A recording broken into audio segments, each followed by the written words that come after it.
Hello, నేను శేషరావు. రాబోయేటువంటి రోజుల్లో సాఫ్ట్వేర్ పరిస్థితి ఏంటి? లే ఆఫ్స్ మల్టీనేషనల్ కంపెనీలే ప్రకటించేస్తూ ఉన్నాయి. మైక్రోసాఫ్ట్, గూగుల్ ఇలాంటి ప్రముఖ కంపెనీలే లే ఆఫ్స్ని ప్రకటిస్తూ ఉన్నాయి. మరోవైపు ఒక గుడ్ న్యూస్ కూడా నేను చూశాను కొద్దిసేపటి క్రితం. టాటా కన్సల్టెన్సీ టీసీఎస్ అది ఫ్రెషర్స్ని భారీగా రిక్రూట్మెంట్ చేసుకోబోతుంది. సుమారుగా ఒక 2 లక్షల మంది ఫ్రెషర్స్ని రిక్రూట్ చేసుకోబోతుందని చెప్పేసి న్యూస్ విన్నాం. మరోవైపు ఏమో గూగుల్ లే ఆఫ్స్ ప్రకటించింది అని చెప్పి న్యూస్ కూడా నేను చూశాను. మైక్రోసాఫ్ట్ అదే మార్గాన్ని ఎంచుకుందని చెప్పి మల్టీనేషనల్ కంపెనీస్ అన్నీ కూడా ఒకే పాలసీ తోటి ముందుకు వెళ్తున్నాయి అనేది తాజాగా సాఫ్ట్వేర్ రంగానికి సంబంధించినటువంటి ఒక పెద్ద న్యూస్.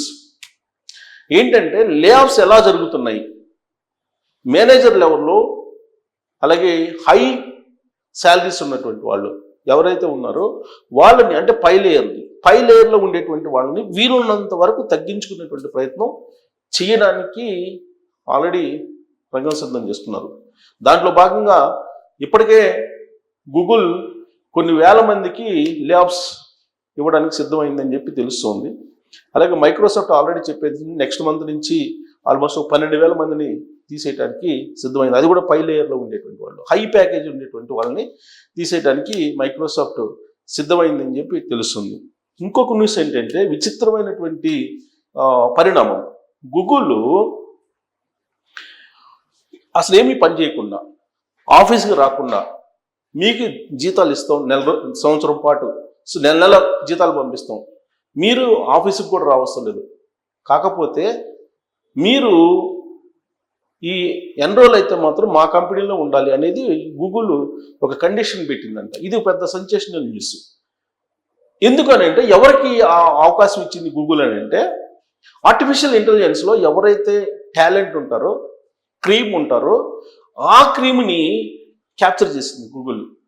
వాళ్ళు కంపెనీని వీడి వెళ్లకుండా ఎన్రోల్ అయితే చాలు, మీరు పనిచేయవసరం, సంవత్సరం పాటు మీకు జీతాలు ఇస్తాం, బెనిఫిట్స్ ఇస్తాం అన్ని రకాలుగా. కాకపోతే ఇతర కంపెనీలో పోయి మీరు చేరద్దు. ఇది ఈ కండిషన్ తోటి గూగుల్ ఒక ఆప్షన్ని ఉద్యోగుల ముందు ఉంచింది. ఇట్లా రకరకాల ఒకవైపు ఏమో గూగుల్ లే ఆఫ్స్ ప్రకటించేసింది, పై లెవెల్లో ఉండేటువంటి వాళ్ళని తీసేస్తుంది, హై ప్యాకేజ్ ఉండేటువంటి వాళ్ళని.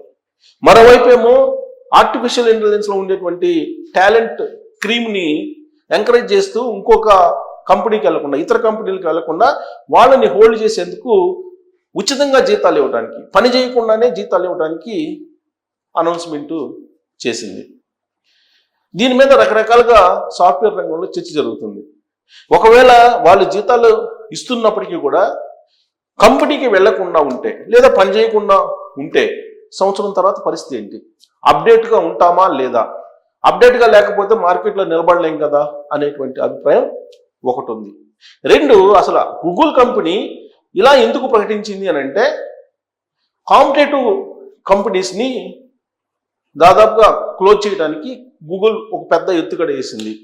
ఆర్టిఫిషియల్ ఇంటెలిజెన్స్కి సంబంధించి ఇప్పుడు టాలెంట్ పర్సన్స్ కొరత ఉంది. ప్రజెంట్ మనం ఆర్టిఫిషియల్ ఇంటెలిజెన్స్ ఫస్ట్ జనరేషన్లో ఉన్నాం. ఈ ఫస్ట్ జనరేషన్లో ఆ మాడ్యూల్ గురించి బాగా తెలిసినటువంటి వాళ్ళు, నిష్ణాతులు చాలా తక్కువ ఉన్నారు. వాళ్ళల్లో గూగుల్లో ఎక్కువ ఉన్నారు. వీళ్ళు వెళ్ళి ఇంకో కంపెనీలో చేరితే ఆ కంపెనీలు ముందెళ్ళేటువంటి అవకాశం ఉంది. అందుకే ఇప్పుడు కాంపిటీషన్ నెలకొంది. పైగా అమెరికా, చైనా మధ్య ఈ ఆర్టిఫిషియల్ ఇంటెలిజెన్స్ రిలేటెడ్ మాడ్యూల్స్ మీద ఒక వార్ జరుగుతుంది. వాణిజ్య యుద్ధం ఎలా స్టార్ట్ అయిందో టెక్నాలజీ వార్ కూడా బాగా స్టార్ట్ అయిపోయింది. ఈ నేపథ్యంలో గూగుల్ ఉచితంగా సంవత్సరం పాటు జీతాలు ఇవ్వడానికి, పని చేయకుండా ఇవ్వడానికి సిద్ధపడింది. దీని మీద భిన్నాభిప్రాయాలు వ్యక్తం చేస్తున్నారు ఎంప్లాయీస్. కానీ గూగుల్ ఏదైతే అది చేస్తుంది, ఏదనుకుంటే అది చేస్తుంది అనేది ఉంది.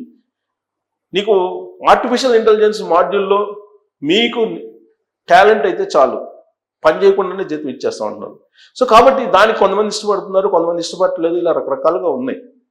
అయితే మిగతా వాళ్ళ పరిస్థితి ఏంటి అని అంటే, ఆల్మోస్ట్ 90% మల్టీనేషనల్ కంపెనీల్లో లే ఆఫ్లు ప్రకటిస్తున్నారు.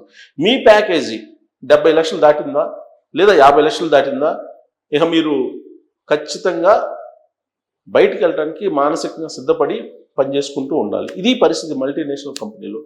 కాకపోతే ఫ్రెషర్స్కి ఇప్పుడు క్యాంపస్ ఇంటర్వ్యూస్ కూడా చేస్తూ ఉన్నాయి. క్యాంపస్ ఇంటర్వ్యూ చేసి ఆఫర్ లెటర్ ఇస్తూ ఉన్నారు. ప్యాకేజెస్ మాత్రం చాలా లిమిటెడ్గా ఫిక్స్ చేస్తూ ఉన్నారు. ఇది సాఫ్ట్వేర్ రంగంలో ఉన్నటువంటి తాజా అప్డేట్స్. ఇవాళ విచిత్రమైనటువంటి 3 న్యూస్లు నేను చూశాను సాఫ్ట్వేర్ రంగంలో. అమెరికాలో ట్రంప్ తీసుకున్నటువంటి నిర్ణయాల కారణంగా ఓవరాల్గా ప్రపంచవ్యాప్తంగా మాంద్యం నెలకొన్నటువంటి పరిస్థితుల్లో సాఫ్ట్వేర్ ఏమైపోతుంది అనేటువంటి ఆందోళన ఉద్యోగుల్లో బాగా ఉంది. దానికి కారణం ఏంటంటే ఎక్కువ సాఫ్ట్వేర్ సంబంధించినటువంటి ప్రొడక్ట్స్ అమెరికాకి ఎగుమతి అవుతుంటాయి ఇండియా నుంచి. మరి ఇండియాలో రెసిప్రోకల్ ట్యాక్స్ తక్కువే ఉంది కంపేర్ టు చైనా. కాబట్టి అదొక మంచి ఆపర్చునిటీ అని చెప్పి ఇండియాకి అంటున్నారు. కానీ వరల్డ్ వైడ్ నెలకొన్నటువంటి రేషన్ కారణంగా దాని ఇంపాక్ట్ ఏ విధంగా ఉంటుందో స్పష్టంగా అంచనా వేయలేనటువంటి పరిస్థితి.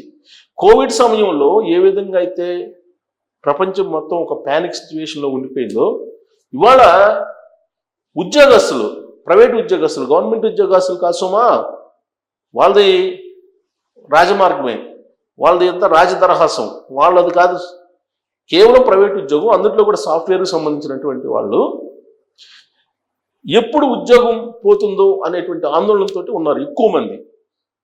బట్ ఎవరైతే టాలెంట్ పీపుల్ ఉన్నారో వాళ్ళకి మాత్రం డిమాండ్ అయితే ఉంది. బట్ ఓవరాల్గా లే ఆఫ్స్ అయితే ఎక్కువగా కనిపిస్తున్నాయి. ఇదంతా కూడా ట్రంప్ చేసినటువంటి రెసిప్రోకల్ ట్యాక్స్, అలాగే ఇల్లీగల్ ఇమ్మిగ్రెంట్స్ని అక్కడి నుంచి పంపించడం, ఇమ్మిగ్రేషన్ పాలసీలను మార్చడం, ఇవన్నీ కూడా గందరగోళపరుస్తున్నాయి సాఫ్ట్వేర్ రంగాన్ని. సాఫ్ట్వేర్ రంగం ఎక్కువగా మనం ఆధారపడి ఉన్నాం. అటు ఇండైరెక్ట్గానో డైరెక్ట్గానో మిగతా రంగాలు కూడా దాని మీద ఆధారపడి ఉన్నాయి. సాఫ్ట్వేర్ రంగం డౌన్ అయితే మిగతా రంగాలన్నీ కూడా ఆటోమేటిక్గా డౌన్ అయిపోతాయి. జీడిపిలో సాఫ్ట్వేర్ రంగం యొక్క షేర్ సింహభాగంలో ఉంది. కాబట్టి అది గనక డోల్ డ్రమ్స్లో ఉంటే ఖచ్చితంగా మిగతా రంగాలన్నీ కూడా భారీగా నష్టపోయేటువంటి అవకాశం ఉంది. ఇప్పుడు లే ఆఫ్స్ కనుక ప్రకటిస్తే ఆల్రెడీ ప్రకటించేసాయి. మైక్రోసాఫ్ట్ ప్రకటించింది, గూగుల్ కూడా ప్రకటించేసింది. గత ఏడాది కూడా 10,000 మందిని తీసేసింది మైక్రోసాఫ్ట్, అలాగే గూగుల్ కూడా కొంతమందిని తీసేసింది. ఇలా పెద్ద పెద్ద కంపెనీలు, క్యాప్జెమినీ లాంటివి, లేదా మైక్రోసాఫ్ట్ లాంటివి, లేదా గూగుల్ లాంటివి, లేదా ఇతర కంపెనీలు, ఇన్ఫోసిస్ లాంటివి, టెక్ మహీంద్రా, ఇలా ఒక్క కంపెనీ లేదా అన్ని కంపెనీలు దాదాపుగా పై లేయర్లో ఉండేటువంటి ఒక 30 to 40% పీపుల్ని లే ఆఫ్స్ తోటి ఇంటికి పంపించేటువంటి కార్యక్రమం జరుగుతుందని చెప్పి లేటెస్ట్ న్యూస్. సో గూగుల్ అయితే మాత్రం ఒకవైపు ఏమో ఫ్రీగా జీతాలు ఇస్తుంది, ఇంకొక వైపు లే ఆఫ్స్ అంటుంది. ఇది భిన్నమైనటువంటి వాతావరణం సాఫ్ట్వేర్ రంగంలో ఉంది. కాబట్టి అసలు వాస్తవం ఏంటనేది మీరు ట్రోల్ చేయొచ్చు. Thank you.